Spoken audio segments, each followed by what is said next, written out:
Guys, today we start chapter 11 एक यात्रा यह भी। अगर आपने चैप्टर 10 नहीं देखा हो तो मैं लिंक डिस्क्रिप्शन में डाल दूंगी, जाके देख लेना।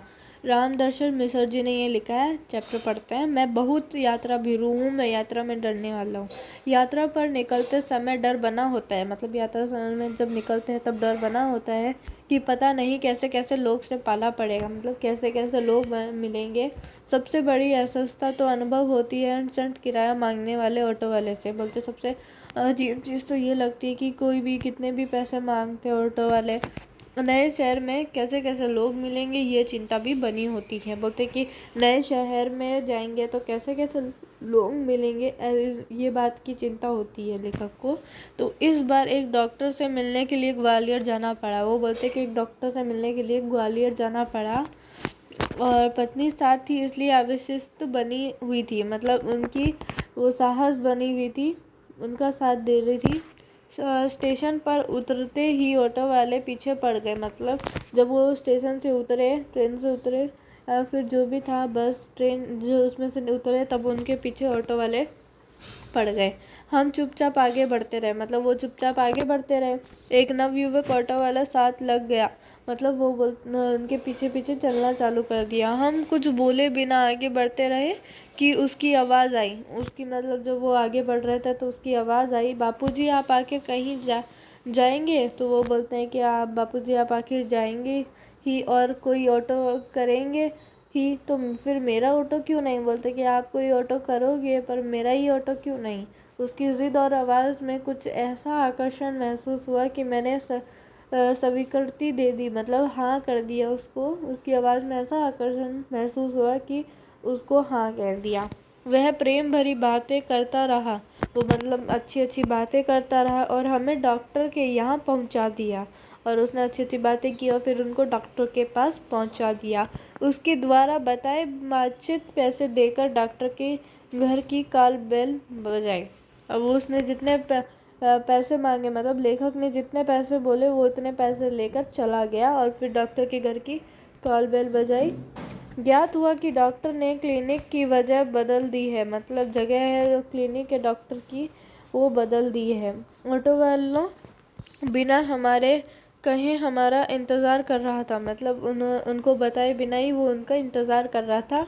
हमें नई जगह पर पहुंचा दिया, फिर उसने नई जगह पे भी पहुंचा दिया। मैंने पूछा कितने पैसे दूं, उसने पूछा कि कितने पैसे दूं। बापूजी जो इच्छा वो दे दीजिए। वो बोलते बापूजी जितनी आपकी इच्छा उतने पैसे आप मुझे दे दीजिए।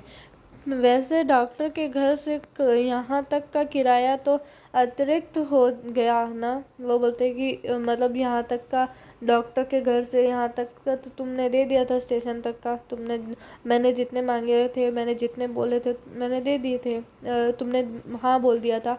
तो अब मेरी बारी है, तुम बोलो जितने पैसे चाहिए मैं दे दूँगा। उसने पूछा बापूजी यहाँ से कहाँ जाएंगे। तो वो बोलते कि यहाँ से कहाँ जाएंगे। मैंने होटल का नाम बता दिया और कहा भाई तुम जाओ, यहाँ देर लग सकती है। वो उन्होंने होटल का नाम बता दिया, फिर उन्होंने बोला कि भाई मुझे यहाँ पे देर हो सकती है, लेट हो जाएगा, तुम चले जाओ। वह कुछ बोला नहीं। हम डॉक्टर के पास चले गए, वो कुछ बोला नहीं, फिर वो लोग डॉक्टर के पास चले गए। घंटा भर बाद निकले तो देखा वहाँ वहीं खड़ा था, वह वहीं खड़ा था, मतलब जब वो ऐसा 1 घंटा बाद में जब वो बाद में निकले, बाहर निकले और क्लिनिक से, तब उन्होंने देखा कि वो वहीं खड़ा था। अब हमें महसूस होने लगा था कि यह ऑटो वाला कुछ और है, मतलब उन्हें अब महसूस होने लगा कि ये ऑटो वाला कुछ और ही है। वह हमारे भीतर घर करता गया, मतलब हमारे भीतर घर करता गया। होटल पर छोड़कर उसने पूछा फिर कब आऊँ। वो बोलते हैं कि होटल पे छोड़कर फिर उसने पूछा कि अब कहाँ पे आऊँ, यानी उसने लेखक ने पूछा यानी आप शहर में घूमेंगे फिरेंगे ना। वो बोलते कि आप शहर में घूमेंगे या फिरेंगे नहीं क्या, तो आपको जहाँ जाना होगा ले चलूँगा। बोलते जहाँ आपको जाना होगा मैं वहीं ले चलूँगा। वैसे यहाँ कब तक हैं। वो बोलते कि यहाँ पे आप कब तक हैं। कल शताब्दी से लौटेंगे, मतलब कल शताब्दी से लौटेंगे। तो आपको घुमाने के लिए कब आ जाऊँ? वो बोलते कि कब आ जाऊँ आपको घुमाने के लिए? भाई आज तो थके हैं। वो बोलते कि आज तो थक गया हूँ, आराम करेंगे, कल घूमेंगे। ठीक है बापूजी, ये है रहा मेरा मोबाइल नंबर। बोलते कि ठीक है बापूजी, यह है मेरा मोबाइल नंबर, मुझे फ़ोन करके बुला लीजिएगा। अरे तुमने अपना नाम तो बताया ही नहीं। वो बोलते, लेखक बोलते कि तुमने तो अपना नाम बताया ही नहीं। उन्होंने कहा मोहन। मोहन अच्छा नाम है। दूसरे दिन घूमने का कार्य शुरू हो गया। अब दूसरे दिन घूमने का कार्य शुरू करा। वह बहुत प्रेम से एक बार एक स्थान दिखाता गया, मतलब एक से एक बढ़कर उसने स्थान दिखाया। मुझे बापूजी और पत्नी को अम्मा नाम से संबोधित करता रहा। मतलब लेखक को बापूजी और उसकी जो पत्नी है उसको अम्मा नाम से वो बुला रहा था। घूम घुमाकर होटल पर लौटे तो चाय पीने के लिए उसे भी कमरे में बुला लिया। और वो जब घूम घुमाकर जब होटल में पूछे तो चाय पीने के लिए उसे भी बुला लिया। वह बहुत संकोच के साथ आया। वो मतलब उससे ऐसा लग रहा था कि जाऊं कि नहीं जाऊं। चाय पान के साथ हमारी पारिवारिक वार्ता शुरू हो गई। मतलब चाय पानी उन्होंने शुरू किया। पत्नी ने पूछा, बेटे तुम ग्वालियर के हो? वो बोलते कि तुम इस शहर ग्वालियर शहर के हो? नहीं अम्मा, मैं मुल्त आगरा का हूँ। बोलते कि मैं मुल्त आगरा का हूँ, यहाँ आना पड़ गया। बोलते कि यहाँ पे आना पड़ गया, हमें लगा कि वह ये कहते कहते कुछ भर आया है। उन्हें लगा कि वो ये कुछ कहते कहते उसे कुछ बुरा लगा है, इसलिए चुप रहे। वो उन्होंने कुछ नहीं बोला, लेकिन वह सव्य बोलने लगा। फिर वो खुद ने उसने बोला, आगरा में अपना घर है। बोलते कि आगरा में मेरा खुद का घर है। माँ बाप तो बचपन में ही गुजर गए। बोलते कि माँ बाप थे वो बचपन में ही गुजर गए। बड़े भाई ने मेरी परवरिश की। बोलती है कि बड़े भाई ने मेरी परवरिश की। भाई वकील है और मैं भी बीए पास हूँ। बोलते कि मैं भी बीए पास हूँ, कोई नौकरी खोज रहा था कि फिर एक चुप्पी सी छा गई। वो बोलते कि मैं कोई एक जॉब ढूंढ रहा था, पर जॉब मुझे मिली नहीं, अभी नौकरी की खोज कर रहा हूँ। फिर एकदम से चुप्पी छा गई। हमें लगा कि इसके साथ कोई अवांछित घटना हुई होगी। वो बोले कि कुछ ऐसी घटना हुई होगी जो ये बता नहीं पा रहा, तो उसे छेड़ा नहीं, किंतु उसने फिर कहना शुरू कर दिया। फिर उन लोगों ने कुछ बोला नहीं, छेड़ा नहीं उस बात को। फिर उसने वापस कहना शुरू कर दिया, मैं नौकरी की तलाश में इधर उधर भटक रहा था। एक दिन भटक कर लौट रहा था कि रास्ते में एक परिचित लड़की मिल गई। मतलब एक लड़की मिल गई रास्ते में। बदहवास सी गिड़गिड़ाती हुई बोली, मतलब ऐसा कांपती हुई बोली, मोहन मुझे बचा लो। वो बोलती है, मोहन मुझे बचा लो। क्यों, क्या हुआ? वो बोलता है कि क्या हुआ, मेरे माँ बाप एक अधेड़ के हाथ मुझे बेच रहे हैं। बोलते कि मुझे बेच रहे हैं, मैं कुएं में गिरकर जान दे दूंगी। बोलते कि कुएं में गिरकर जान दे दूंगी, किंतु उस घूसट अधेड़ के साथ नहीं जाऊंगी। बोलते कि उस इंसान के साथ नहीं जाऊंगी, मैं अपनी जान दे दूंगी कुएं में गिरकर। मैं बहुत असमझ में पड़ गया।